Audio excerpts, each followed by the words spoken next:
Right. Now, when you say Chinese, nationalist or Taiwan? The Chinese I ran into were from Taiwan. Yeah, probably Taiwan. Well, we could still use moisture. The The main thing about that Wasn't that last wealthy big back snow then? was the ground was so warm, it went right in. The government probably paid Still for it. not gonna. How many inches does it take? 4 inches of snow to have a day, I think.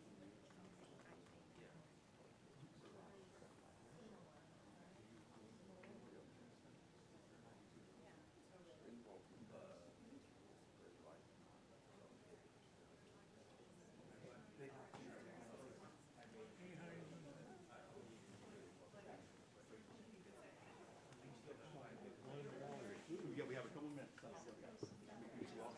using that clock. Good afternoon.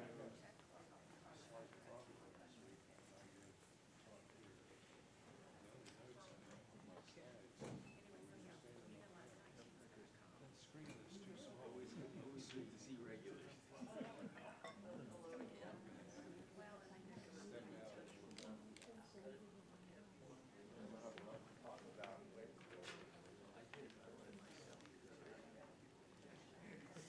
Last time we were 3 killed, 5. Yeah. Did it go past that? And where were they? Oh, I just found out they were. Kuwait, and one of the Iranian guys there. Yeah, I see. Because I think they spent about 7 million. Weather projection is pretty scary. So Fred, I'm not Tampa. How long is it since they're serving together? I think I'm sure that is. You're probably here from that's probably related. Yeah, 2-3 years, did a lot on that farm. Is he still? There's a Do you have any more of that shirt? Pioneers? So you can look at Israel took out Well, they're due. 137. Well, and we can't ask him to do that. But now he's. They're good ones. I have, as long as it's within my second hip, right? Chuckle was so I don't know how long. And this one out I saw, as they say, I met on the beach and come with us and go they home. were marking. Sit around and visit. Well, and I was hearing that true was not this morning. She still takes my David, do you know anything about these services for Dick Dean's here?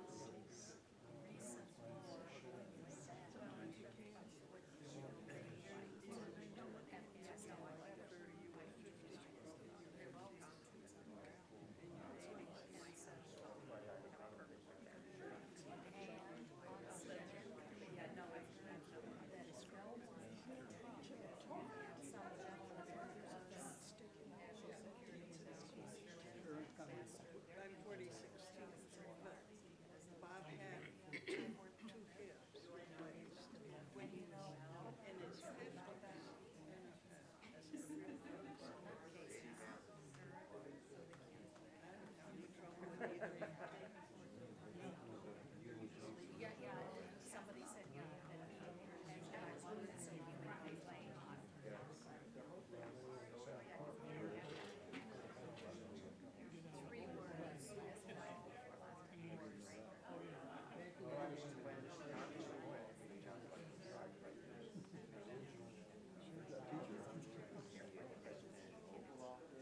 Well, good afternoon, everybody, and welcome to the third of the 4 lectures in this year's Winter Lecture Series.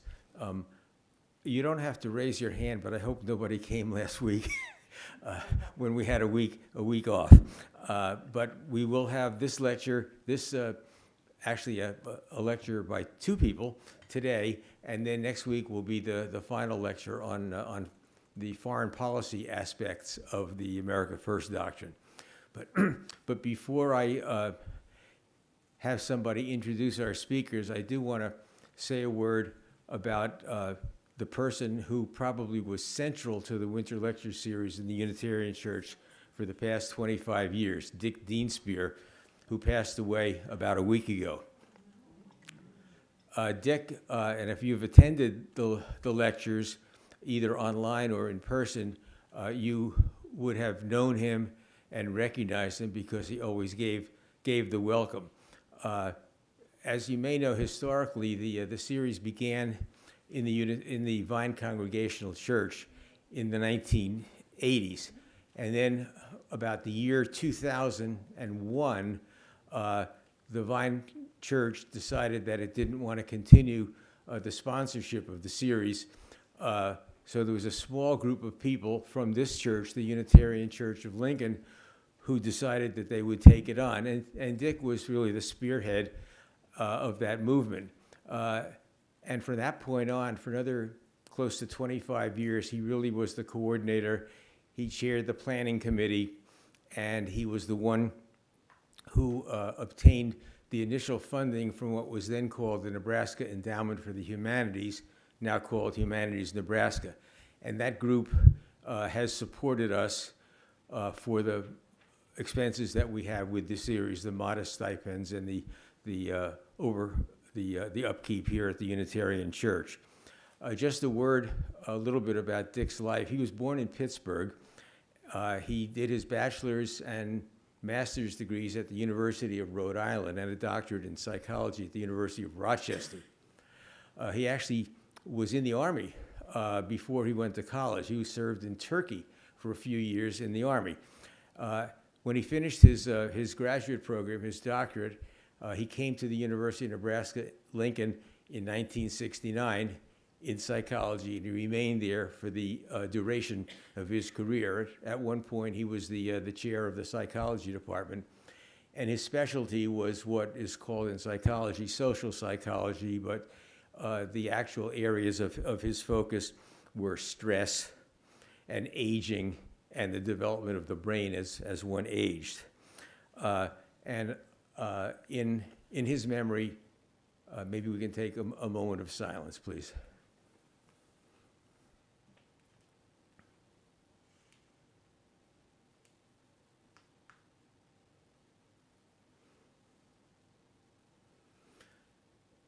Thank you. There'll be an announcement of services at some time in the future. There was only a minimal obituary in the paper today. His wife, Karen, who was also part of that initial group who brought the series here, hasn't decided yet as to when and where it's going to be. So without further ado, Dave Forsyth will introduce our speakers.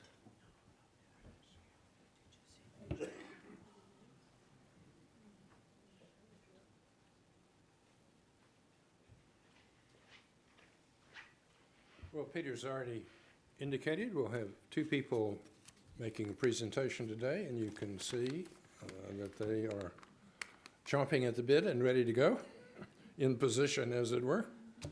Emira Ibrahimpasic is one of the speakers today. She's trained in anthropology, University of New Mexico. She's in the School of Global Studies at UNL. She has very broad interests. In addition to her training in anthropology, she picked up a degree in business here at UNL.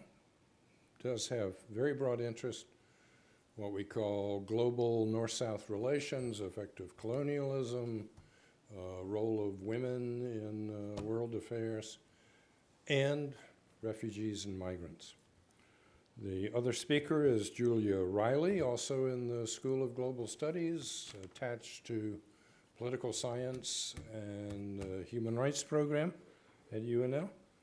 I could give you a long talk about the Human Rights program at UNL, but I'll skip that.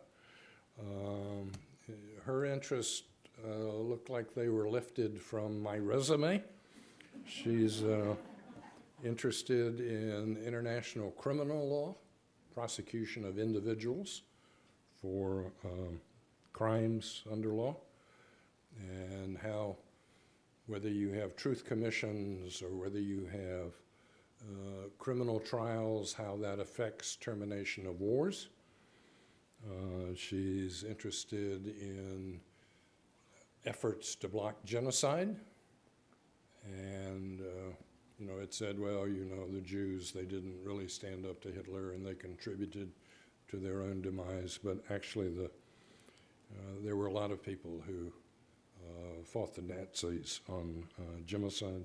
And she, too, is interested in refugees and migrants. And so they have great expertise to talk about the social dimension, the social side of the idea of America first. And so it's up to them how they proceed. Thank you, Dr. Forsythe. So like Dr. Forsythe said, my name is Emira. I'm an associate professor of practice in global studies, which is within the School of Global Integrative Studies. And then Dr. Reilly is an assistant professor of practice, and she's split between global studies and the Forsythe program in human rights. So we are here to share with you some of the work we've been doing on sort of the history of refugee resettlement here in Nebraska. And I was just here actually in this very room probably 3 or 4 months ago to talk about roots of justice and the history of race and racism in Nebraska. And I specifically talked about the other chapter that we had written, which was on the history of sort of new Americans. And so a lot of the research that came from there is going to be mentioned here as well. But we're not going to repeat all of it, I promise. So thank you so much. We've titled this "The Politics of Welcome and Unwelcome: Nebraska in the National Context." And so sort of the recurring theme throughout all of this is going to be that sort of what we are sort of witnessing today is not anything new. It's a sort of a historical recurrence that's been happening over and over again. Oh. Is this off maybe? Check on the side real quick, see if that's green. Oh, I see it. Thank you. Oh, well. Hang on, I know what the problem is. Hang on. Now try it. Oh. Me. There we go. And so just a quick outline of sort of what we're going to be talking about. Julia's going to give you a bit of a guiding frame, so what that looks like, the tactics of unwelcome, some of these national traditions of exclusion, and then what that looked like in Nebraska, rise of nativism, refugee resettlement in Nebraska before the 1980s. Then we're going to talk about sort of today's federal law on migration, different acts and how they looked like on a federal level, but then what they look like here in Nebraska specifically. We're going to talk about refugee arrivals in Nebraska since the 1980s or the late 1970s. Some of the limits of the refugee resettlement system. We're going to talk about sort of this period from in the 1990s and the 2000s, which gets us really to today and what's going on today in terms of deportations and issues associated with sort of this idea of America first. We're going to talk about local adaptations at the community level, and then some of the things that are happening at UNL, where both of us are working and doing some of this work. Okay, this keeps. I got it. Got it? Oh, point over there? There we go. Oh, Sorry. there we go. Thank you.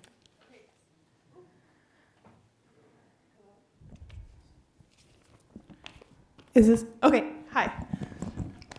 So to kind of orient us in both the work that we've been doing and to present it to you all in a kind of digestible format for the 50 minutes that we have together now. I'm going to walk you through a framework that we're going to use to think about the research that we've been doing for 5 years on refugee resettlement in Nebraska. So we've been working together for the last 5 years. We've dove into every archive we can find in Lincoln and expanding throughout the state. We've conducted dozens of interviews. We've compiled the only extant data set of refugee resettlement in Nebraska, and we've been working pretty hard to come up with a picture of what welcoming forcibly displaced people has looked like since the history of Nebraska began. For us to do that, we have to understand the national context. And so we've come up with this framework to not only describe the national context of welcome in the United States, but also to describe what's happening in Nebraska. So as you can see, this framework is a cycle. It's always happening.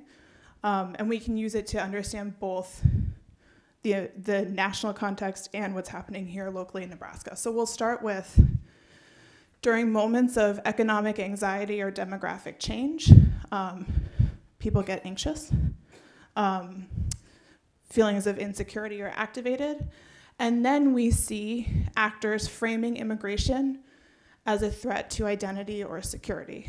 So that's what America First is, right? We'll talk about this more on our next slide.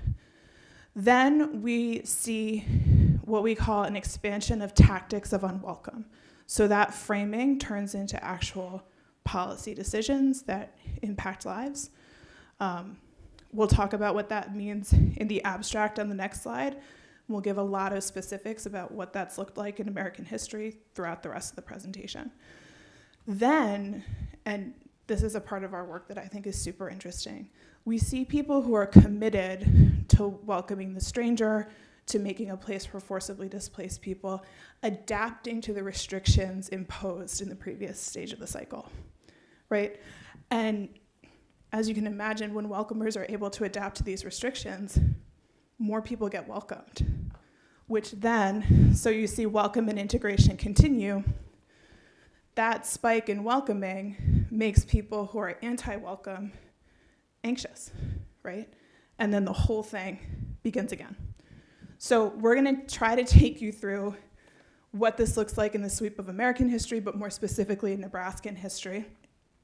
Since we only have a little bit of time with you today, we're going to focus especially on the expansion of tactics of unwelcome, how we've seen that in American history and how we're seeing it now, and then how welcomers, especially welcomers in Nebraska, have adapted to these expanded restrictions. So we're using this phrase, tactics of unwelcome. What does that mean? So on one hand, we have arguments, rhetoric or framing that people who are against welcoming forcibly displaced people or immigrants more broadly use. One of them, which I think you've probably heard about before, is America First. We'll touch into that, the history of that a little bit in this presentation. Another one that's been huge in our work is called the public charge concern. So this language around public charges is like 200 years old. It's the idea that we don't want to admit people into the United States who we think would become a burden on society, right? You can see language from an Immigration Act in 1882 articulating this public charge concern.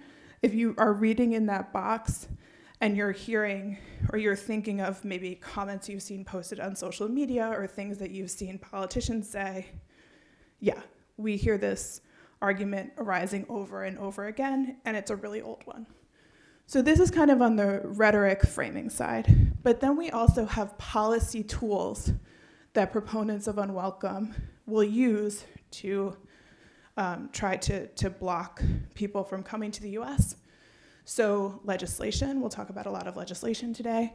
A really crucial policy tool is either defunding programs or simply failing to fund programs that are designed, right? So you can have a system that's set up to work a certain way, But if you don't fund it, it won't work that way. And we'll see that happening at points throughout our talk. Deportations, restrictions on the asylum system. So imposing limitations on systems that already exist. This will come up a lot in today's tactics of unwelcome. Executive actions, things that only the president can do. A really big one that we're seeing today is the lowering of refugee admissions. We'll talk about how the refugee admission system works and why the president can basically unilaterally decide to stop refugee resettlement from happening in the United States. And then we'll also see protests and demonstrations as policy tactics of unwelcome. Things that hopefully will come out through all of this is that unwelcome is sort of our national baseline throughout the history. And if we look at a lot of the different sort of policies and acts that have been passed throughout the history, we see that every single one of them has been designed as a way to exclude certain types of people. So the 1790 Naturalization Act itself was sort of the first act that standardized who could be naturalized as a citizen in the United States. And so that one was specifically designed only for free white persons of good character, and it excluded specific groups of people, namely enslaved people and indentured servants. So that was sort of one of the big kind of takeaways from that one.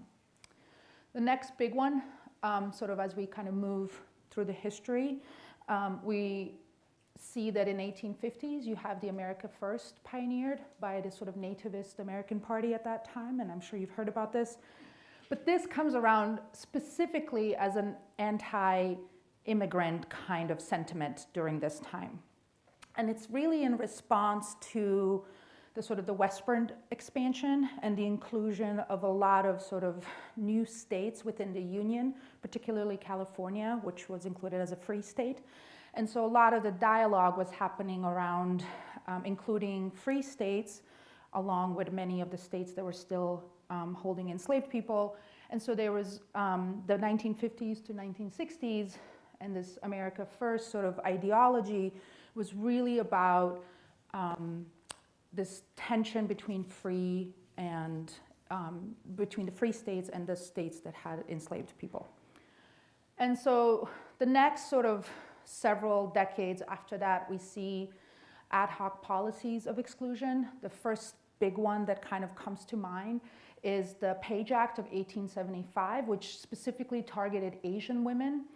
And it focused on them under the moral pretext that they were seen as prostitutes and they were seen as immoral. And so they wanted to exclude them from coming to the United States. And then the next big one, and this is a really big law, because it was the first law banning a specific ethnic group. And there was the Chinese Exclusion Law of 1882, which came about as a result of anti-Chinese sentiment in the West, and also sort of as part of this concern about the economics and what was happening at that time in the West. So you can always see that sort of the second in that cycle that we were showing you at the beginning, where people are sort of concerned about their livelihood. So then there's an anti-immigrant sentiment that's arising at that time. So we're going to move into sort of early immigration in Nebraska. So 1862 Homestead Act incentivized European settlement on indigenous land, of course. This was only made possible through indigenous removal treaties and reservation confinement. Nebraska at that time formed in 1870 a Nebraska State Board of Immigration, which wanted to basically invested a lot of money to seek out desirable European migrants. So there was a lot of money that was spent to put out ads across different newspapers in Central Europe. This in particular one was in or what's today Czechia, or Bohemia at that time, to sort of bring around new settlers to what was Nebraska. And a lot of it was carried out by railroads at that time because they had a vested interest in expansion and populating specifically Nebraska territory at that time. Because as more people would settle in Nebraska, that would mean more development, which would mean more passengers and more cargo coming to Nebraska. So it was really just sort of a profit thing for them at the end of the day.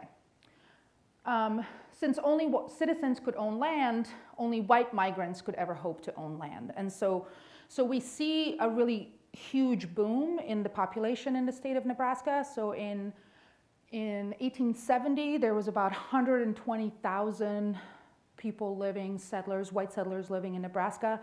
And by 10 years after that, by 1880, there's 430 settlers living within what is Nebraska territory at that time. So it quadruples in less than 10 years. This particular State Board of Immigration only was active for 7 years, but they were incredibly successful in what they did. So then as we move into early 1900s, the national climate of nativism continues. This idea of America First continues to reverberate sort of throughout different political parties. It's used by Woodrow Wilson, by Warren G. Harding, and then again by Ku Klux Klan, right? Like this particular phrase, it's adopted by many different people, by many different parties, for many different reasons.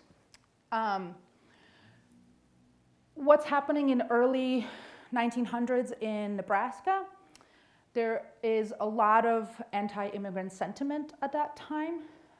So as we did our research throughout different archives, this one was one of the more interesting ones. In 1905, we found that there was an Omaha school walkout that targeted Japanese students, and this was particularly related to Japanese immigrants who were brought into brought to Omaha to break a strike that was happening, or to sort of replace the strikers who had been striking the conditions and the low wage work.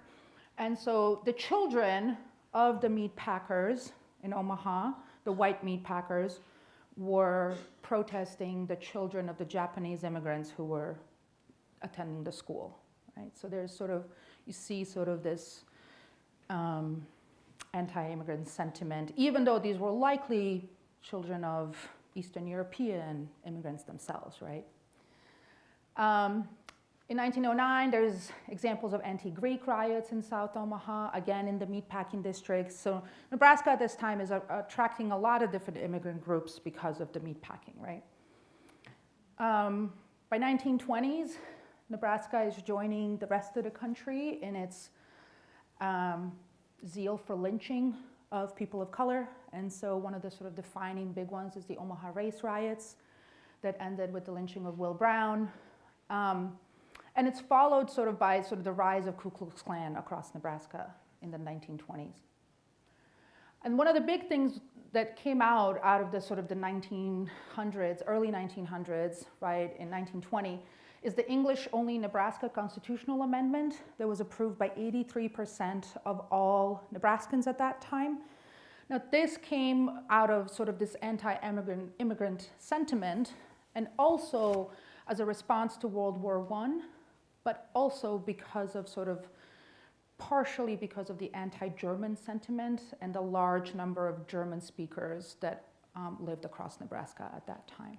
So we led the nation in that one. We were the first state to adopt this particular constitutional amendment.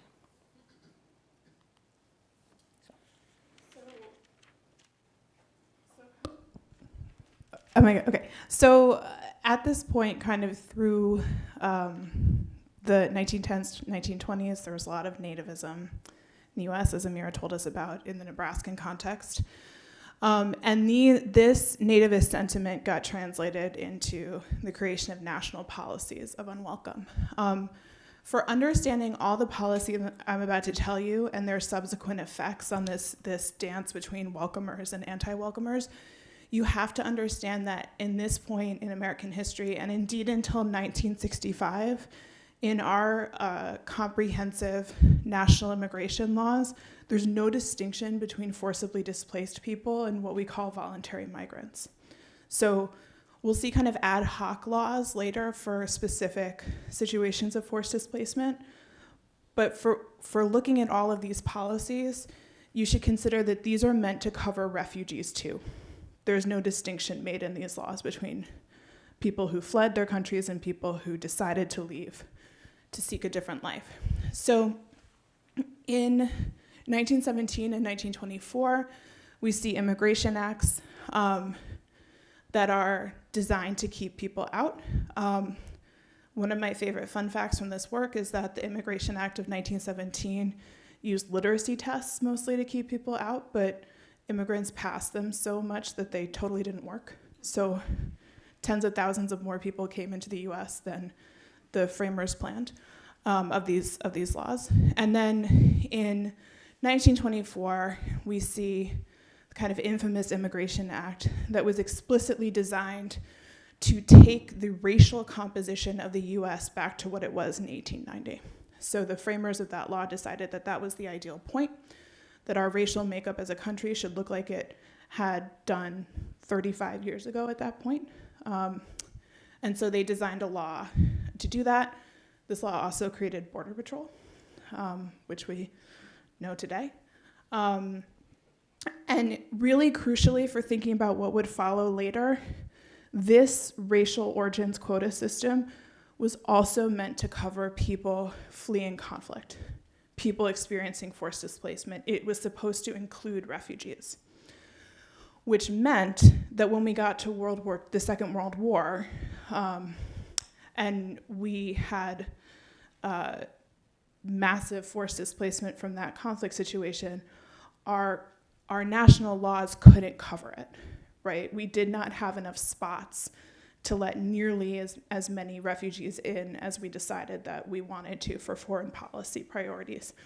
So during that time, we see a lot of executive orders created by the president or situation-specific federal legislation passed by Congress. So one example is the Displaced Person Act, but there are about like 10 that are designed for specific situations of forced displacement.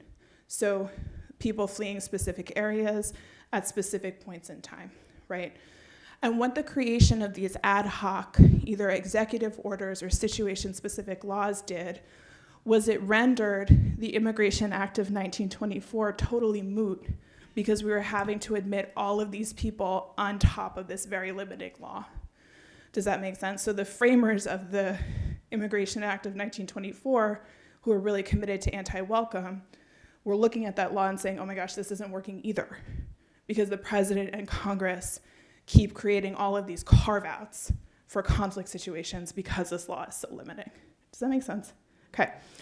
So what the Displaced Person Act did was it admitted European refugees to the United States after the Second World War, but each state had to agree to resettle every single refugee that would arrive in that state. So Nebraska resettled a few thousand.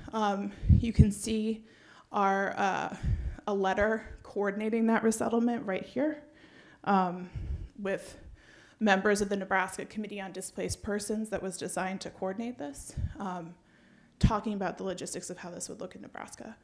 Can we go to the next slide? Yeah.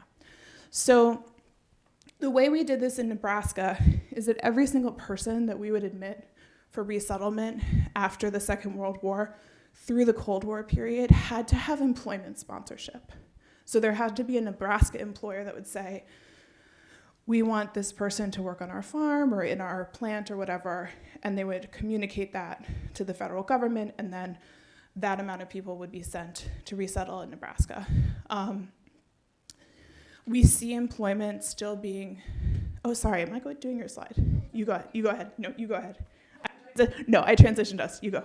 It's all right. Sorry. But that's a really good point. I mean, I think what's really interesting about this period after World War II, and as we sort of dug into these, into the archives on this, it's been really interesting sort of to see not only did you have to have sponsorship, in order to be resettled in Nebraska, the employer had to sort of take care of you, guarantee you a spot and work. And so you also had to have a specific kind of a skill, right? So when they would, a particular European refugee, let's say they were in a camp somewhere in Europe, they had to sort of tell them, the United Nations or whoever was sort of taking them in, they would say what their particular skill was. I'm a baker, I was a farmer, I was an engineer or whatever, and then that would be communicated halfway across the world.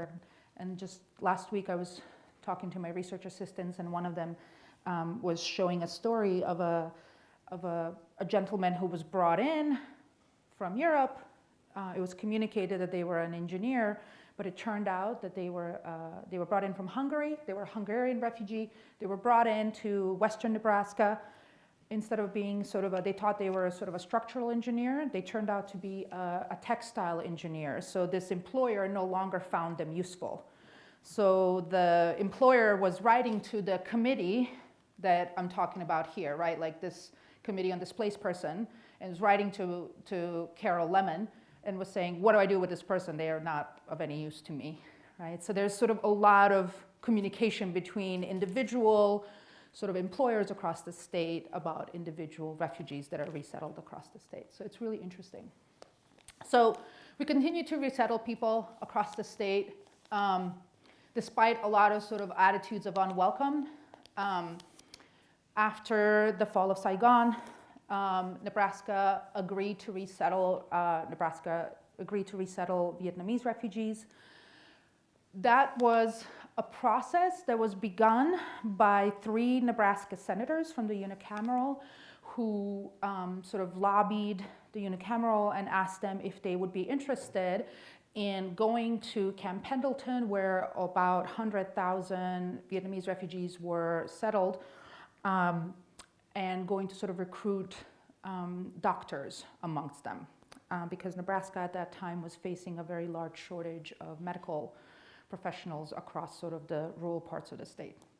And so a lot of these physicians were recruited, they agreed to come, and sort of, we just show you sort of the images of the large numbers of them sort of settling across the state. It was an incredibly successful program, and provided medical professionals in parts of Nebraska where there hadn't been a professional for even a decade at some points at that time. It's really interesting sort of if you look at parts of the state today that don't have medical professionals. So there's some very interesting sort of parallels between what's happening today and what was happening in the 70s as well. So, so that began sort of a new wave of refugee resettlement in Nebraska in the 1970s. But up until then, there's a large number of you can see the Hungarian refugees. There's a good number of Cuban refugees that are being resettled during the Cold War.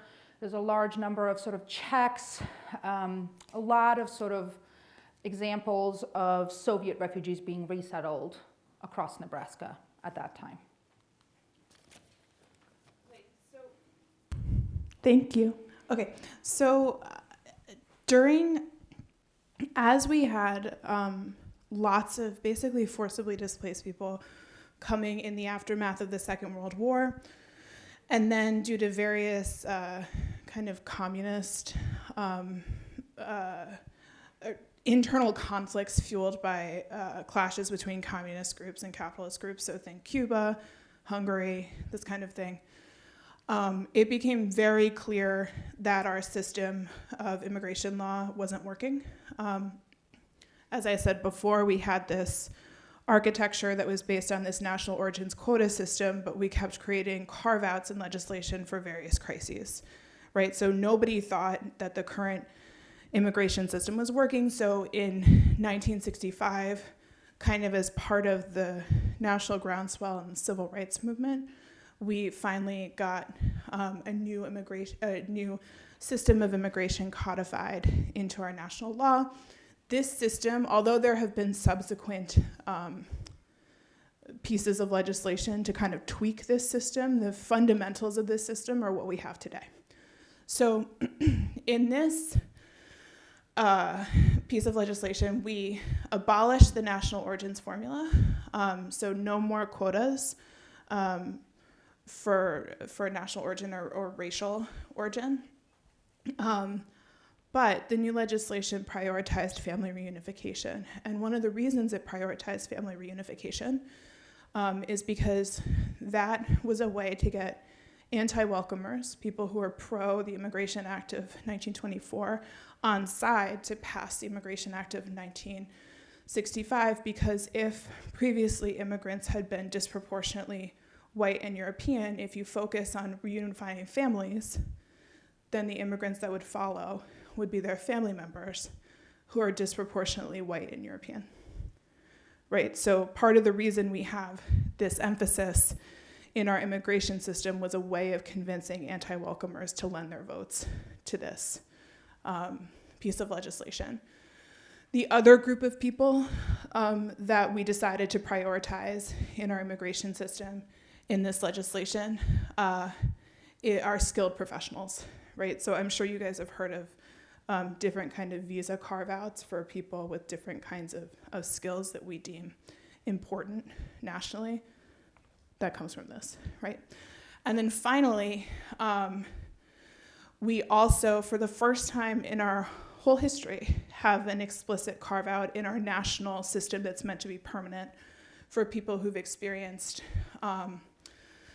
forced displacement. Yeah, this is the basic framework that we have today. And I'll talk a bit on the next slide about how forced displacement works into this. And we'll talk about some subsequent updates to the system. So we have this system of immigration law, right, that emphasizes family reunification and skilled professionals. During the Vietnam War, where we had a situation of millions of people being forcibly displaced due to a conflict that we basically, we generated or played an indispensable role in generating that degree of forced displacement, we realized, okay, we need to play some role in resettling these people. And we realized the system that we had designed in 1965 was not good enough to meet that goal. So we had Congress passing kind of piecemeal acts of legislation. That's how that, under that auspice is how the Vietnamese doctors, for instance, came to Nebraska. But we realized in the late 70s that we needed to create a permanent system of refugee resettlement, right? We needed to institutionalize this work so that we weren't constantly having to pass new acts of Congress. So the way that we went about this was we looked to an international human rights treaty, what's known in shorthand as the Refugee Convention, that defines a refugee, right, and states the obligations that countries have to people who meet this criteria, which you can read in italics, who come within their borders asking for refuge. And so in the late 70s, we framed what became the 1980 Refugee Act to basically make sure that the United States had a permanent system to comply with our obligations to host refugees. So on the next slide, I'll talk about the system that we created. Understanding this system is going to be important for understanding the tactics of unwelcome that we're seeing now, right? Because the tactics of unwelcome that we're seeing now are really designed within the context of this system. If you don't understand this system, you might not understand why those tactics are being chosen and how well they are working. So, unlike many countries around the world, the United States splits forcibly displaced people into two legal categories. So we resettle refugees and we admit people who are applying for asylum. The fundamental experiences of those two groups of people are not different, right? Both of them have experienced forced displacement. It is not safe for them to stay where they came from. The difference is legal. So refugees are people who have already been deemed to meet the legal requirements of having refugee status outside of the United States. Does that make sense? So they say are from country A, they fled to country B, and either the government of country B or the United Nations High Commissioner for Refugees gave them the legal status of refugee. They said, yes, you are forced to flee. Yes, you deserve this legal status. Once they get that legal status, the United States considers them a refugee just as the rest of the world does, and our refugee resettlement program is designed to admit and permanently resettle some of the people who have gotten that legal status elsewhere. Are we tracking? Yeah. The difference for asylees is in the United States, an asylum applicant is someone who fled country A into the United States and said, it is not safe for me to stay in country A. There was no country in between country A and the United States that gave them that status.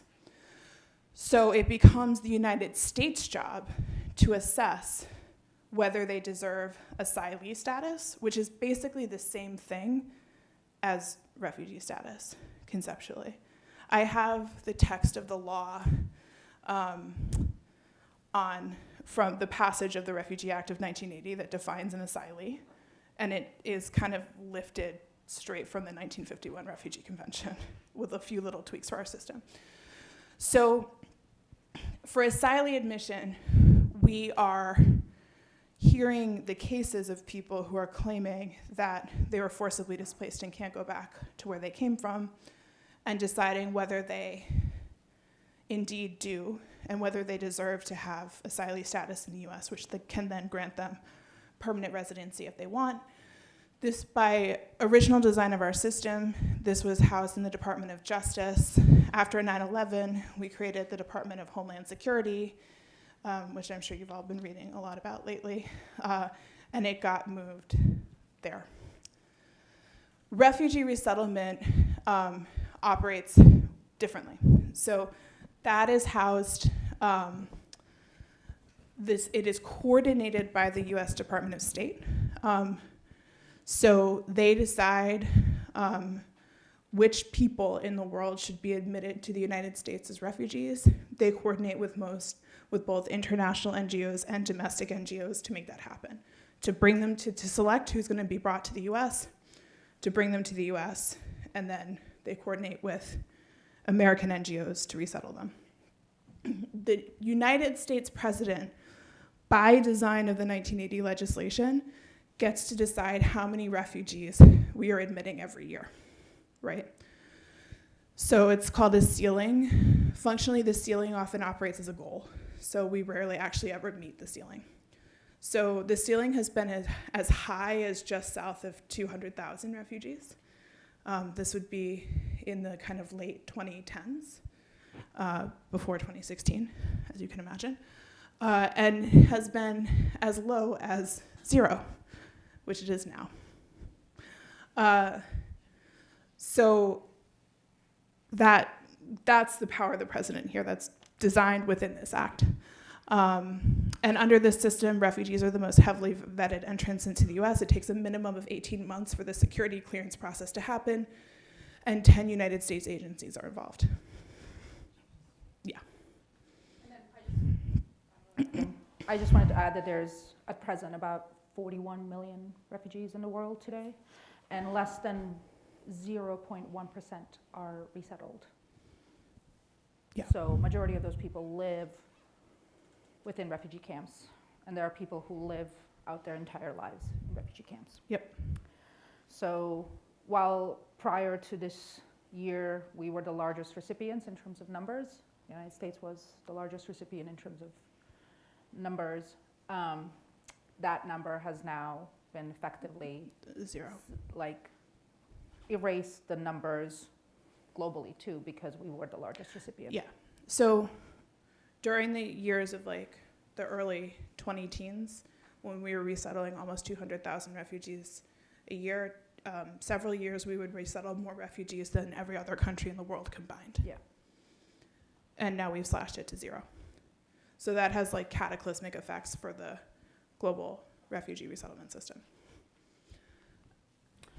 So just to kind of pick up back on where I was talking about sort of refugee resettlement that began in 1975 after the fall of Saigon, and that went on into 1980s in Nebraska. So one of the things that Julie and I had done is sort of created this comprehensive sort of database of how many refugees had been resettled in Nebraska. And that's in part because beginning in 1983, I believe, these different organizations started reporting to the Congress on a yearly basis how many refugees had been resettled in the United States, to which states. And so we were able to sort of pull together this sort of a comprehensive database that allows us to see numbers to Nebraska. Now, this is not going to be perfect because there's a lot of sort of secondary migration that happens. So there may be people who are resettled in Texas, but then they want to come to Nebraska. Or there might be people who are resettled to Nebraska and then might move to a different state after a year or so. But since 1980s, and we stopped sort of our numbers in 2022, there was approximately 24,000 refugees that were resettled in Nebraska. Lincoln and Omaha became sort of regional hubs for resettlement because of the concentration of the resettlement agencies like the Lutheran Family Services and Catholic Social Services. So those were the regional hubs. But slowly they started expanding to like Grand Island, and you see sort of larger refugee communities across the state as well. And so when we were doing our research, we decided to sort of focus on some of the largest groups that entered Nebraska over the last 40 years or so. And so you can see some of the biggest ones include the Vietnamese and the Bosnian or the former Yugoslavia, Iraqi groups, the Sudanese and the Burmese. And you can sort of see the large numbers sort of spike in the 2000s, then they go down after 9/11 we'll talk a little bit more about that.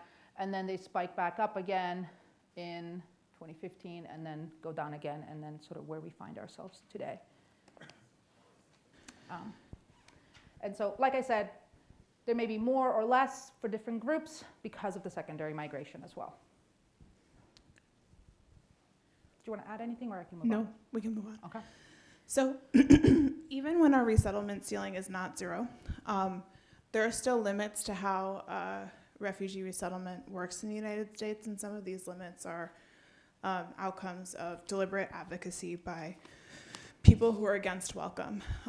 So one obvious limit that we've already discussed is the presidential control of refugee resettlement ceilings. If you get a president who is anti-welcome, who is America first, as you guys might have been discussing, they can just decide we're not resettling any refugees. That's what's happening now, unless you're an Afrikaner, which is a specific ethnic group of white South Africans. They can still be refugees, but nobody else can in the United States.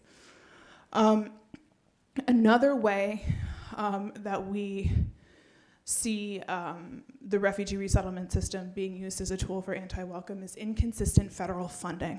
So the resettlement ceiling is really tied to federal funding. The way that the State Department pays or supports organizations carrying out refugee resettlement in the United States is literally tied to the number of refugees that they are given to resettle.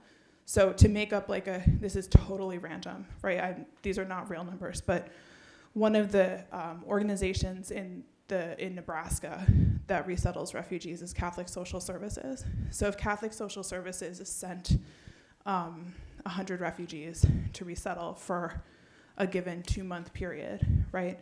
Then the State Department will send Catholic Social Services an amount of money that is literally the amount of money they are giving per refugee times 100, right? And that is how the State Department provides financial support for refugee resettlement. Should we tell them how much it is? It's like Right. $3,500. Right now, it's like a little bit south of $2,500. But it's also not happening because we're not resettling Right, refugees. So, until last year, but it was that's $2,500. that's what it was, right? And so, but if the resettlement ceiling is 0, then none of that is being sent to local organizations. Does that make sense? So by targeting the ceiling, you're also targeting the funding, which also creates real staffing issues for resettlement organizations. So the way that resettlement organizations in the United States have to deal with that is layoffs, right? If the ceiling is dropped, then the funding stops, then they can't pay their staff. then the way that they deal with not being able to pay their staff is to lay people off. Then even if the ceiling ticks back up, say if another president gets elected, you still have to take time to rehire and retrain people. So you see refugee resettlement figures lag quite considerably between anti-welcome and welcoming administrations because of that lag in staffing, basically, that comes with funding. So we also see that the way that this funding is designed to work from the State Department is that it is designed to support the resettlement needs of refugees for the first 90 days of their arrival to the US. In this space, people call this the resettlement cliff. It's like being pushed off a cliff after 90 days. So refugees can still be enrolled on certain public support benefits, so Medicaid, SNAP, until recent limitations were passed on SNAP, kicking lots of people, including resettled refugees, off of SNAP. But then there's lots of other funding that is just SNAP withdrawn after, no pun intended, that BAM withdrawn after 90 days, which forces many resettled refugees into what we call survival jobs.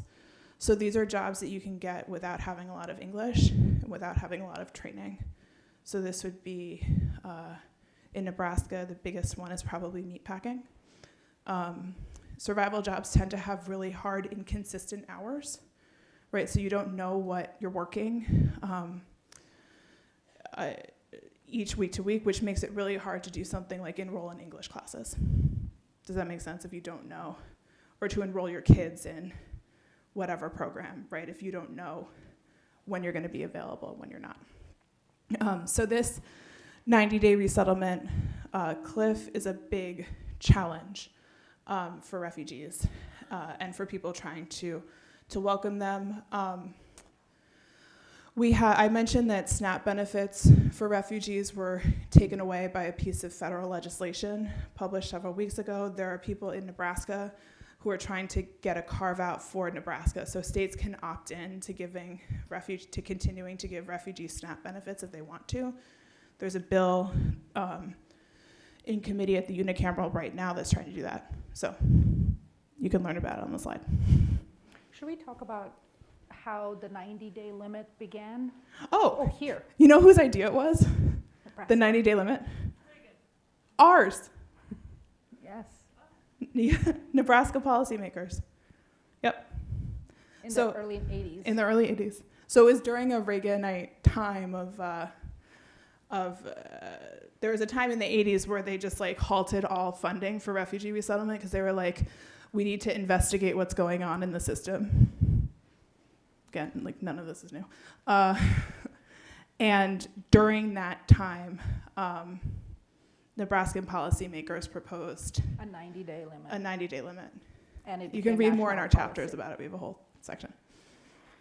So we like to set Just a standards. little local flavor. And then I just wanted to point out that this is the annual refugee admission ceiling. It doesn't mean that that's actually how many refugees actually came in. Yep. So that's really important. That's the ceiling, not the actual admittance during that year. So, Yeah. because you can imagine that like when the ceiling is this low, or it becomes this low, for example, the ability for this next administration to actually admit 10 times that many refugees is almost impossible. Yep. Because there is no infrastructure that exists, not even just here in the United States, but even abroad for that 18-month vetting period we were talking about to be able to execute it, if that makes sense. So I'm going to talk about the 1990s because those are my favorite decade, I think. 1990s are actually, at least within Nebraska, are sort of have a really sort of proliferation of refugee resettlement, and you see a lot of sort of expanded refugee resettlement in Nebraska. You see a lot of organizations that come into existence. Lincoln Literacy expands their work like exponentially. We're actually working on digitizing their archives and writing a history of their work, which has been really fascinating. New Americans Task Force, which operates here in Lincoln, starts to form and come into existence. Many cultural centers become founded, like the Asian Community and Cultural Center right here in Lincoln. And there's a lot of sort of really kind of optimism and expansion in the 1990s because of the large numbers of refugees that are being resettled, specifically in Lincoln and Omaha and across the state. All of that comes to a screeching halt after 9/11. All refugee readmissions end. There is enormous amount of vetting and reduced refugee admissions after that, even when they do begin happening again. Admittance of people from Muslim majority countries really ends at that time. And this is all really sort of culminates in the 2017 sort of the predominantly Muslim majority countries ban, which now expanded to additional countries as well. Nevertheless, sort of with the wars in Iraq and Afghanistan, we see sort of increase of refugee resettlement. This draws particular groups to Nebraska, including the Yazidis and a lot of Iraqi interpreters that settle here in Nebraska and in Lincoln. But it's also a period of the growth of immigration detention industry at this time because there's a lot of sort of migration that's happening across the southern border as well. So it's a really interesting sort of, a lot happens in this period, but that's not the focus of what we want to talk about today. So really quickly, we talked about tactics of unwelcome at the beginning of this talk in the abstract. We see a lot of these happening today. We already talked about a bunch of them in earlier slides, but I'll just touch on some that we haven't talked about. We're seeing mass deportations. We've seen mass deportations happen in the past, right? But what we haven't seen, maybe perhaps, is the extreme rhetoric and the deliberate creation of spectacle and imagery around acts of deportation. We have Kristi Noem at the Secot facility in El Salvador in this picture that was splashed all over. How many of you have seen this picture before? Yeah, okay, yeah. That's why we put it on the slide. Right, this is deliberate creation of spectacle, right? We also see expanded detention facilities for people who are in the asylum process or otherwise caught in the immigration system, including the expansion of detention facilities outside of the United States. Secot is an example of that. It's in El Salvador, but we are sending people from the US there. We talked previously about our refugee resettlement being zero unless you are a white Afrikaner from South Africa, and the implications of that for funding and staffing for refugee resettlement infrastructure. What we didn't get to talk as much about is the many, many, many restrictions that are created on the asylum application system. So since our asylum application system is rooted in the 1980 Refugee Act, which is rooted in our international obligation under the 1951 Refugee Convention and then its 1967 protocol, which just said this should last in perpetuity. That means that the US can't just like stop doing asylum without breaking international law and getting into a lot of trouble, right? That's why governments don't come out and say, we're just not doing this anymore ever, right, with asylum, which you might wonder, why do they just refuse? The reason that they don't refuse is because of the costs on that front. But what we have done, not only in this current moment, but in the past several decades, is to try to create lots of little restrictions and exceptions on the system that we have. So we have the Remain in Mexico policy, which is that you can ask for asylum in the US, but you have to do it without coming to the US. So we're going to stop you before we even get to the border. You can ask us for asylum, but we're going to keep you out. Does that make sense? Or we will say that we're pending your case, but we'll keep you in a kind of holding zone in a different country. There are Title 42 expulsions, so using the justification of public health under COVID to say that, well, we can't let asylum applicants stay here.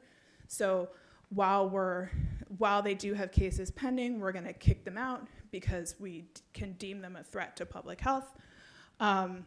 We've put resources into expanding expedited removal of asylum applicants, while at the same time maintaining a situation where asylum application courts and judges are dramatically under-resourced, just such that we have a backlog of over 1 million cases, right? So we're allocating our resources to be able to remove people quickly while refusing to allocate resources to process cases more quickly.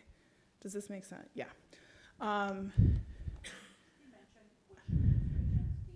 Thunder, I think that's important to talk about. So we see a lot of these, so the backlogs are like decades old. The backlogs are not a new thing. I think the backlog first started under like Clinton. Yeah. Like a long time ago, not a new thing. Title 42 was Biden, President Biden. We see various iterations of the Remain in Mexico policy. So there's like a whole umbrella of policies that are like remain somewhere, but like not here. So we see various iterations of that pioneered not only by the current president in this term and his other term, but by President Biden and even early iterations of that under President Obama. Does this make sense? So these, I think with the exception of the... Expedited removal. Sorry. Is expedited removal only the current? So we have more resources going to it now. Yeah. Does that make sense? Because you need to pay people to do the thing, and that takes money, right? But the creation of some of these procedures predated this administration for sure. Yeah. So we're almost done, we promise. I know we like promised ourselves we were gonna stop at the end of every slide, and then we didn't, so we apologize. You'll have plenty of time to ask us questions.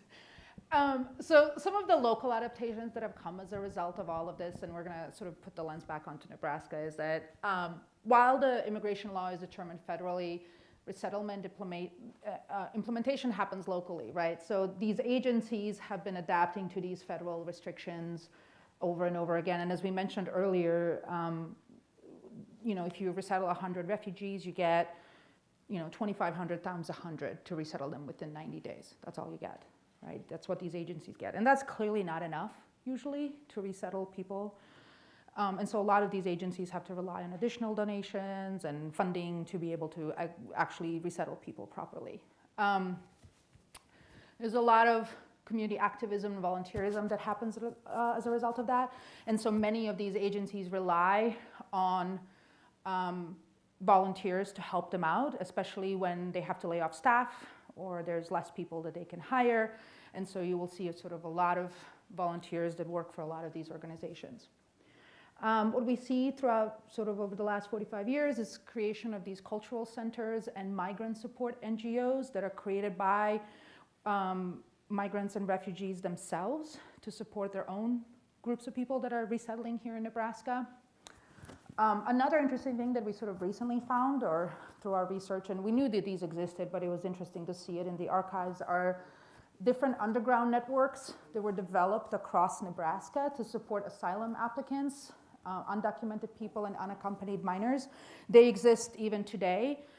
But in the 1980s, there was a big a brouhaha about priests and nuns and some Nebraskans who were put to trial because they were harboring people who were seeking asylum from El Salvador and Guatemala during the war in the mid-1980s. And so, and it's because they were working in this underground network across the border in Arizona. So it was really interesting to read some of these stories and the way in which local volunteers were sacrificing their own freedom to protect people. The city government action included the formation of New American Task Force, which is incredibly active here in Lincoln. Some of the more recent things that we've seen is the Welcoming and Belonging Strategic Plan that was developed in 2022. that actually was part of the catalyst that led to Lincoln being designated as a certified welcoming community just this past year, and it was a big celebration. Lincoln was the second city in Nebraska to get this designation after Crete, which was really sort of fascinating to see. As we know, these organizations rely on volunteers over paid staff to counteract these federal funding restrictions. And while that can be great and wonderful, in many times it can also cause a lot of damage, or you have people who are not necessarily trained or have background in working with people from different cultural backgrounds. And in our interviews, we've sort of heard a lot of examples of former people who worked, for example, with like Catholic Social Services, who said that, you know, part of the reason I ended up leaving this field is because I couldn't do this work anymore because so many volunteers who just didn't have the training to do this kind of work, and it made these refugees feel really isolated and unwelcome. So, and so finally, we're going to talk about some of the work that we are doing right here in Lincoln at UNL specifically. So we're really fortunate to have had some funding until recently. That allowed us to, this past year, we organized the 2025 Forced Migration and Resettlement Community Partnership Symposium, which was last year, March 30th and April 1st, 31st and April 1st, which was very well attended across the state. This year, we're organizing our 2026 Forced Migration Symposium, which is already getting a lot of people registering for it. This was sort of idea to bring faculty, students, researchers with people who work with migrants, refugees, displaced people across the state of Nebraska, both in organizations, cultural centers, to just come together and have conversations. And so we're doing it again this year, and we're really excited to sort of provide a platform for people to just have conversations and strategize and come up with solutions, especially right now. So, so that's going to be on the 30th. If you're interested, you're welcome to come. There's no cost associated with this.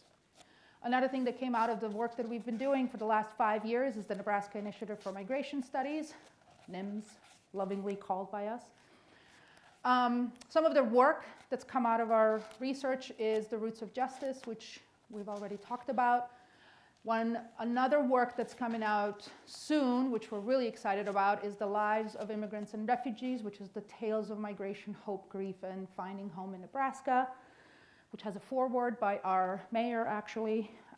This also came out of the welcoming plan as well, which was really excited. And this anthology will have stories of refugees and immigrants and migrants who live in Lincoln, Nebraska. And that's going to be coming out October 1st, and there's going to be a lot of sort of different events and rollouts with that has sort of personal stories of people who have made Lincoln their home. So we're really excited about that as well, and we wrote an introduction for that, and so we're really excited about that work. We also love partnering with a lot of organizations in town, like Echo Collective, Food Forward, Asian Cultural and Community Center, to put our students to good use. Whether they're in human rights as a minor, or they're global studies major, or whatever they're doing, one of the things that's really, I think for me, having been in my job for as long as I have been, is seeing my students in positions across these various organizations in town, whether they're volunteer coordinators or program coordinators at Asian Community Cultural Center or Lincoln Literacy or wherever else they work. It's just been fascinating to see them go from taking classes to actually organizing and being active in our community. So those are some of the things that are coming up, and we're open to questions. Sorry, that was a long, long-winded talk. Well, thank you. We take a break now. Okay, we'll take a break, Take a break for 5 minutes. and then we'll come back for questions. Sounds good. Thank you for letting us go. Yes, sorry. Longer than we planned. Thank you. In the beginning of this presentation, you had slides and were referring to SNAP benefits. Not everybody's going to know that SNAP is supplemental.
time. I was just thinking about you.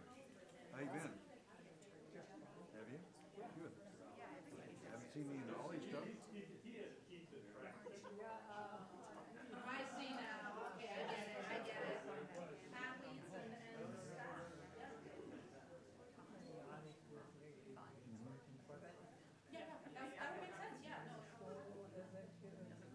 Well, I'm about ready to step down a bit. I've been on the curriculum committee, co-chair. I've been in about 15 years now. And I think it's almost, I'll be 86 this year. And I think it's time for some new blood to infuse. Charlene will probably be our next chair, or head of our council.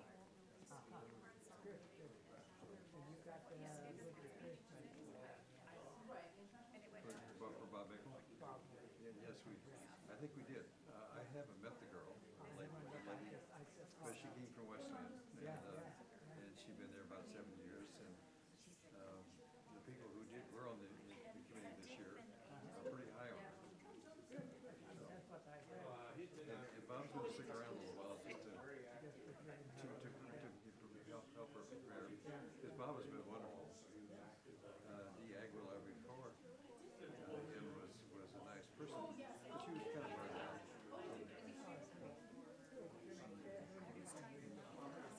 And she started with just working at the front desk and worked her way up. But now we're hiring at the top.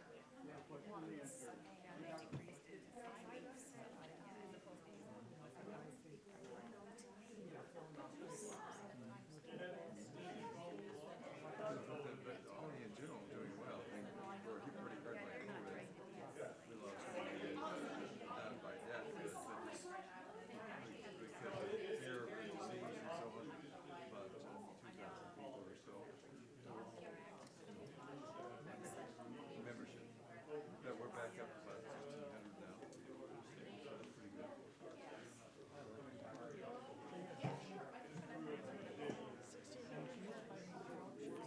It was, but now it's back up again. So we're back about just about where we were before COVID. You're not running. I'm not running. You're still working computers, probably? Okay, let's resume, please. And we have 15 or so minutes for questions and answers. And we also have people who are watching the presentation online. So Jason Slaughter will he can read questions from the chat if anybody poses a question. And I will carry this microphone around the room here for anybody who has questions. So it'll be loud enough for everybody to hear. And Sharon has one in the back too. I want to mention one thing about the ability to watch this lecture and the other ones in this series. They're available on YouTube, on the Unitarian Church's YouTube channel.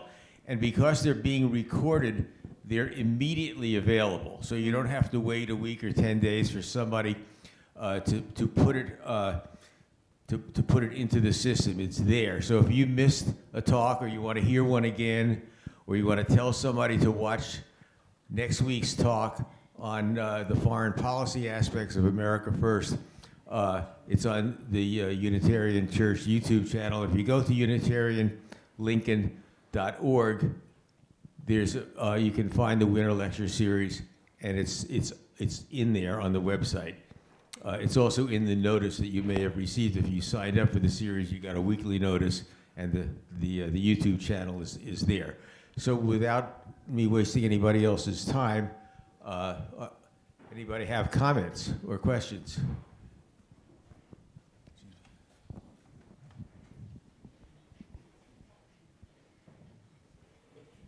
Thank you for your pretty comprehensive view of the government's actions.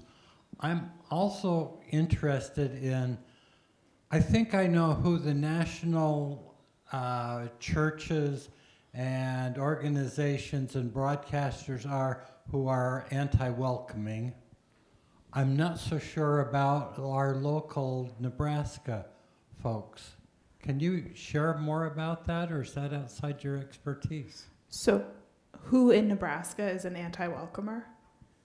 You want us to name names? Can I share with you the overall thrust of our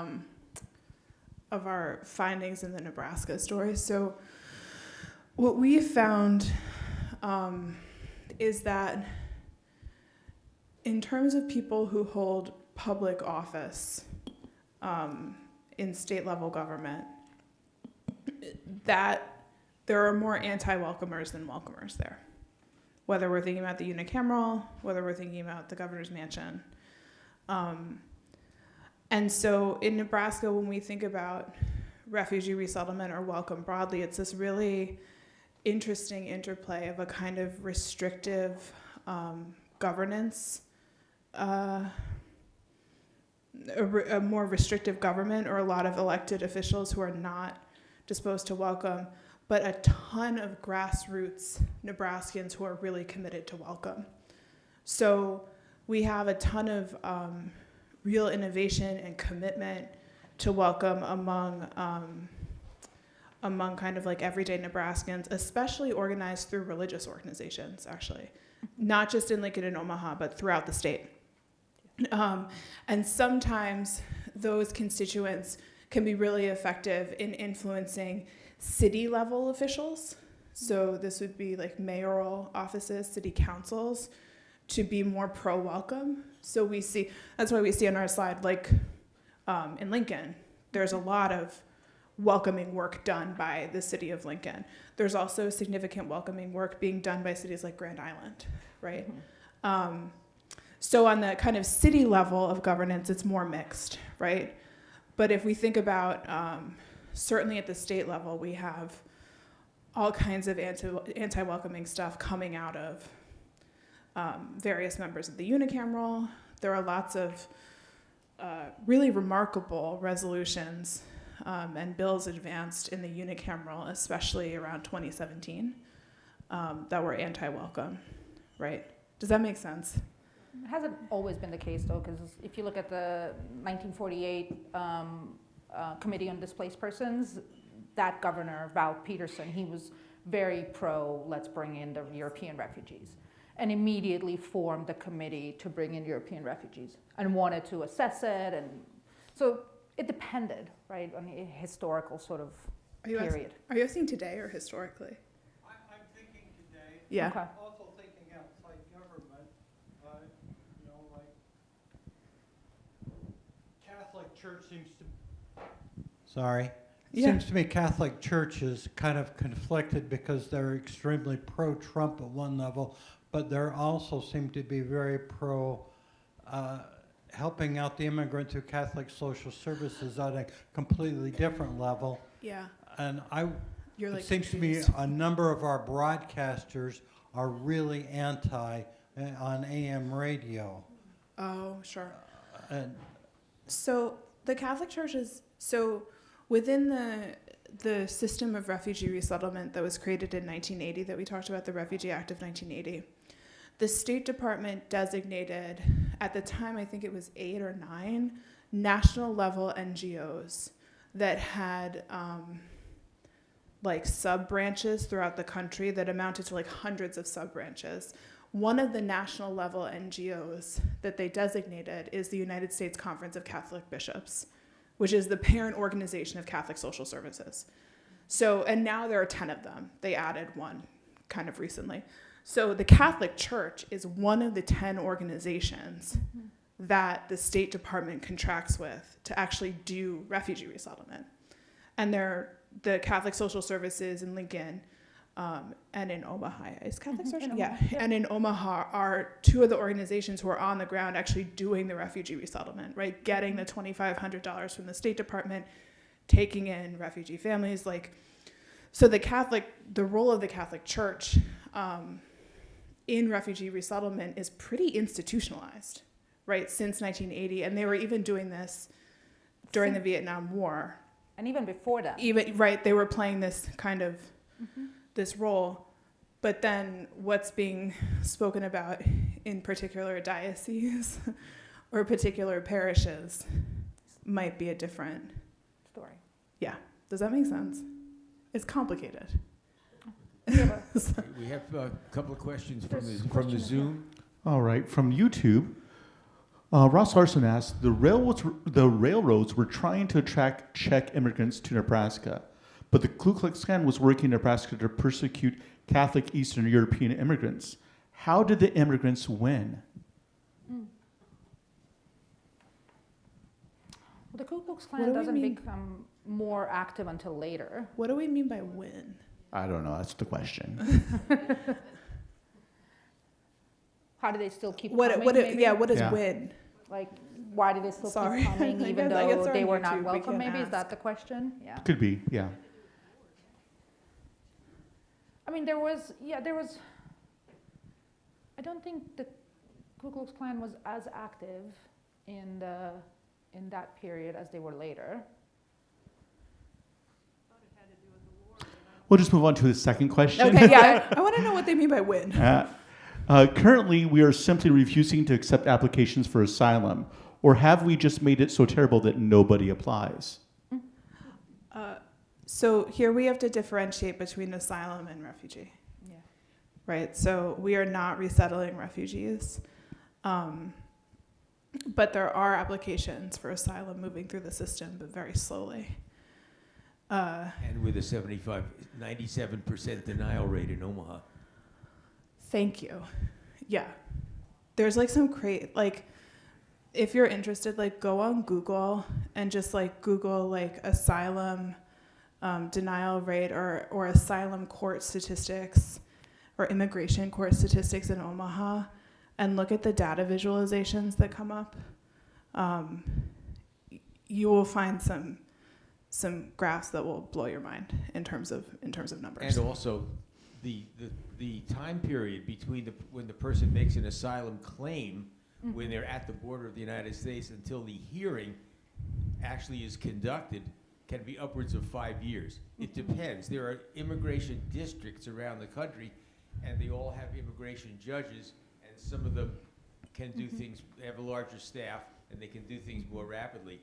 But the Omaha one is just an example. You're talking about 5.5 years to get a hearing in Omaha, and people can be in the United States during that time, and after 180 days, they can apply for employment authorization. So they can basically be living here, but they can't get their hearing claim heard, and you almost don't want to get it heard in Omaha because of the almost 100% denial rate. Yeah. Thank you. So another thing for that question from YouTube, if you're a resettled so if you're individuals can apply for asylum. You can come to the U.S. You can say, I have a credible fear. It's not safe for me to be back where I came from. If I were in this situation, Julia, would like to apply for asylum. That's not how refugee resettlement works. So refugee resettlement happens through partner organizations that are administering refugee camps or other refugee communities abroad. So there would be an organization working with the State Department on individuals' behalf. Does that make sense? So Julia, would not write to the State Department to say, I'm a refugee, please resettle me. I would work with probably most likely the United Nations High Commissioner for Refugees. And they would say, we think Julia is a good candidate for resettlement to this country, and they would put forward an application on my behalf. So that, yeah, for that questioner, more distinction between the asylum system and the refugee resettlement system.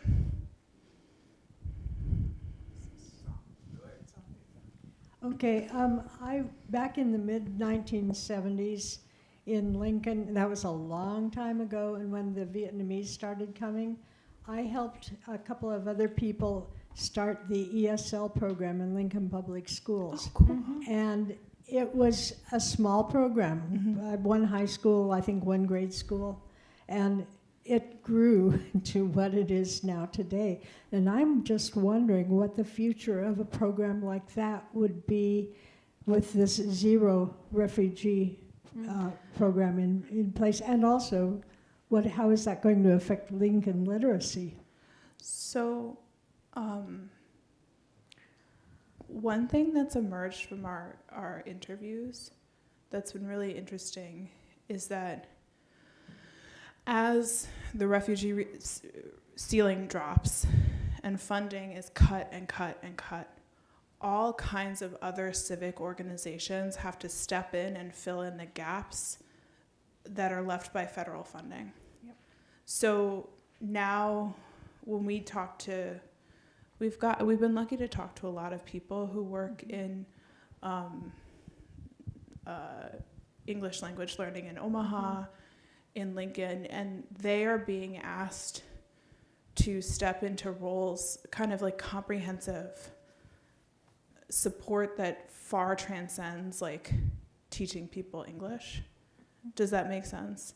And part of, I think, the context that we're seeing for that expansion of their role is how the cuts in federal funding are affecting other organizations. Does that make sense? Well, it was, and I can comment on that as well. I think a lot of them are also trying to think long-term what the future might look like without having to constantly be dependent on federal funding. Yep. So they're trying to find revenue streams that are not dependent on that, so they can continue to do the work without always having to sort of be dependent on that. And so that's been an interesting sort of, I think, observation from that, and it's been sort of encouraging to see it. And they're able to do it. They're able to build up that donor base. So that's been a really good thing. And I think for something like LPS doing ESL, they're still going strong, right? I think there will be always children, maybe, I don't know for how many years to come, but there will be children who are still in homes where English is not the first language. So when they fill out the form, you know, when you fill out the form to enroll your child into LPS, there's 3 questions that are asked. And one of them is like, is there a language that's spoken other than English? And it's immediately referencing those children into ESL courses within LPS. And even though the funding at the federal level may be cut, it still exists within LPS. Refugees are only a small percentage of Oh, the exactly. French-speaking population. Absolutely. Thank you very much for that. Yeah. Yes. My question goes back to one of your early diagrams about this sort of cyclical nature. Yeah.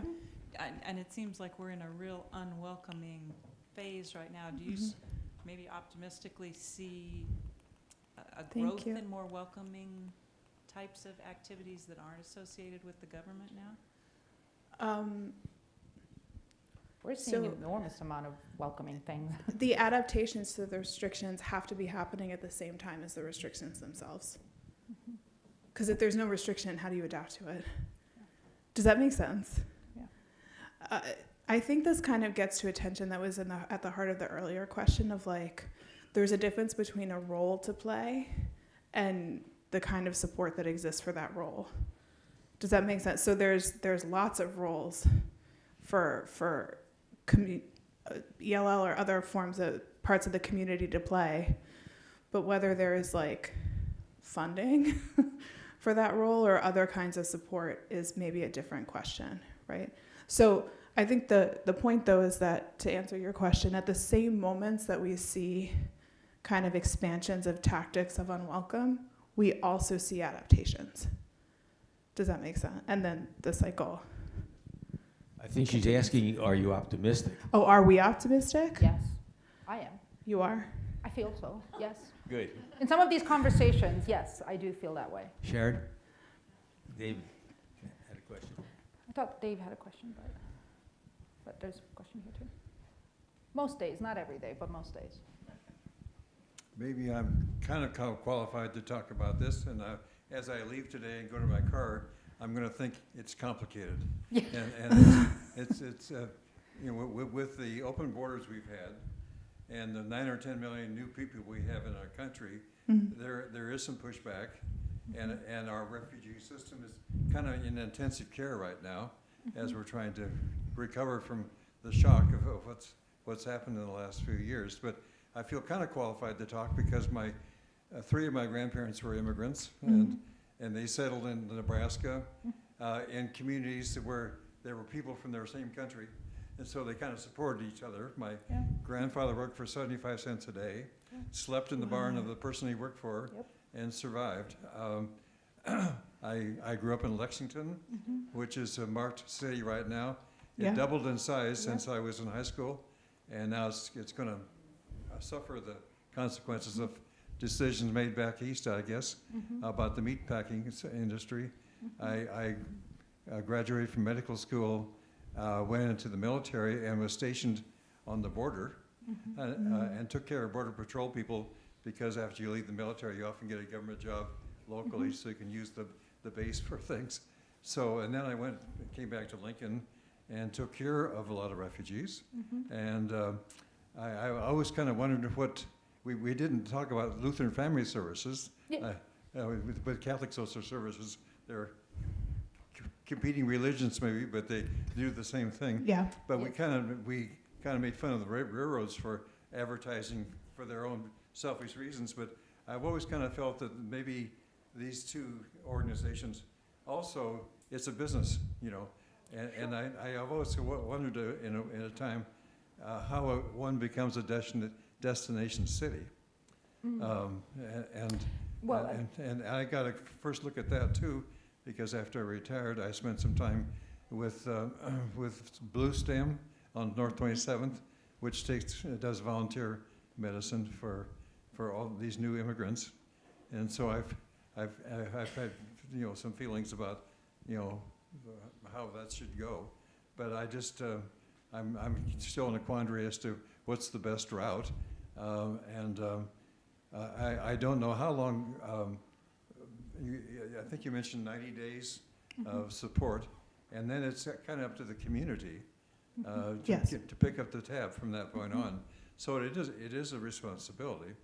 And I guess as a final thought, when I was in training, one of my friends and colleagues was from New York, a New York Italian American, and it was Christmas time, and he was going home for Christmas, and I said, "What special things do you do that are Italian for Christmas?" And he said, "Absolutely nothing." He said, "My father says we're Americans now, and we're going to do American things." And so, as I used to fly up to Alaska to see my son, I went to stop in Minneapolis, and the Somali presence is massive, and I didn't know if that was a government plan, but I think that it's probably just the word of mouth got to that if you go to that area. But it does affect the whole area, and politically and socially and so on, and it takes a while to heal and change, and so it's complicated. Yes. Okay, you want to respond to that, and then we have one more question, then we're sort of out of time. I don't know if I really have a response, but I think it's really interesting though, in terms of the Czech migrants and immigrants that made their way to Nebraska. Not only did they come here in the 1800s, but they came throughout the 1900s, and then during the Cold War, there was sort of this really big push for the family reunification, and so you saw a lot of sort of Soviet refugees. There were Czech, Slovak coming to Nebraska at that time, and so you have this sort of very vibrant Czech community in Nebraska as a result of it, because of that family reunification that you can continue to see. That's why we have a vibrant Czech program at UNL still today as a result of it. I don't know if this is necessarily so much as a question, or I don't know if it's so much of a question as asking for your thoughts, but we see a lot of often military or police or ICE agents that have non-white wives that are often immigrants.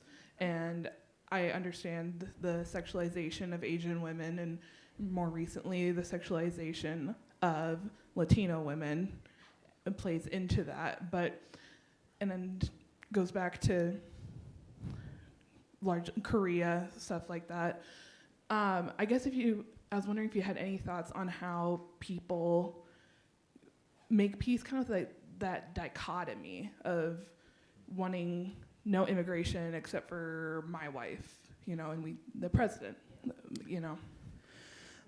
So I don't have thoughts directly on, I don't have a comprehensive worldview on that, but I'll tell you the first thing that popped into my head as I was listening to you speak, and it's the first thing that popped into my head when I think about a lot of these issues. So I'm obsessed with Hannah Arendt. I own it. I think about her all the time. And she's a political philosopher. I'm sure you all know this. She's a political philosopher. She lived as a stateless person in mostly Nazi-occupied France. She was a German Jew who fled. If they found her, she would have been deported to an extermination camp. And she has this really, really, really famous framework called the right to have rights. And basically what she says is that we only have, in the current system of political organization that we have, where we have countries, right? And the highest kind of political power is given to the governments of countries. That functionally you only have the right to have rights if a country deems you as worthy of belonging, aka gives you citizenship. And so we sort people into people we deem as being worthy of having the right to have rights, worthy of belonging and therefore protection. And then there are people that we leave out, that we think, that she argues functionally don't have the right to have rights. Maybe they have the right to have rights somewhere else, but we don't think they have the right to have rights here. And I could talk about this theory all day. She goes like way further. But I think that for a lot of people, although they wouldn't articulate it that way, they have a very keen sorting mechanism. That if you have certain experiences, or if you have certain legal status, or if you're deemed worthy of belonging to a political community, then you do have these rights and you should be considered worthy of belonging. But as a feature of our system, if you're not deemed worthy of belonging, then a lot of people might be okay with saying, well, no, you don't have the right to have rights here. Can I just, off of that, just one final thought that came into my head when you were speaking, and I remembered it when you were talking, Julia, but that was many of the early sort of resettlement organizations that especially came into existence during and after World War II were many Jewish resettlement organizations as well, and you can imagine why. And so I think it's really important to remember that as well. So this is not just the Catholic Social Services or Lutheran Family Services. There was many organizations that were trying to resettle survivors of Holocaust here as well too. And so I think it's really important to remember that a lot of that was just about people wanting to respond to for Catholic Social Services, Lutheran Family Services, it was about sort of the responsibility of their faith, right? But for the Jewish organizations, it was about, right, like survival of the people and wanting to get them here. It was more than just, it was about recognizing the humanity of those people that had survived. Okay, before we thank our speakers, I want to mention something that gives it a little local tone, and many of you know this already. There's a book by probably Lincoln's most famous author, Mary Pfeiffer, called The Middle of Everywhere. And this book was written maybe 15 or 20 years ago, and it talks about why people, foreign people, refugees, immigrants, have come to Lincoln, and why Lincoln is a welcoming community, and how they have found living here and transitioning into their lives here. It's worth it. I'm sure there are many copies at the library. Mary Pfeiffer, P-I-P-H-E-R. She's a psychologist in Lincoln. And it's called The Middle of Everywhere, as opposed to We're in the Middle of Nowhere. And that's why the book is titled that way. So with that, we have next week, Dave Forsyth is going to be talking about the American foreign policy aspect of the America First Doctrine. And let's thank our speakers.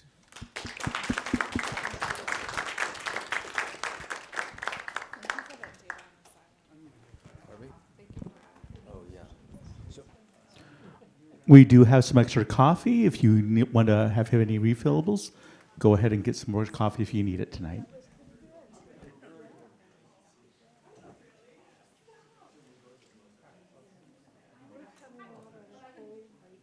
Yeah, I still like to come in person rather than log on by Zoom.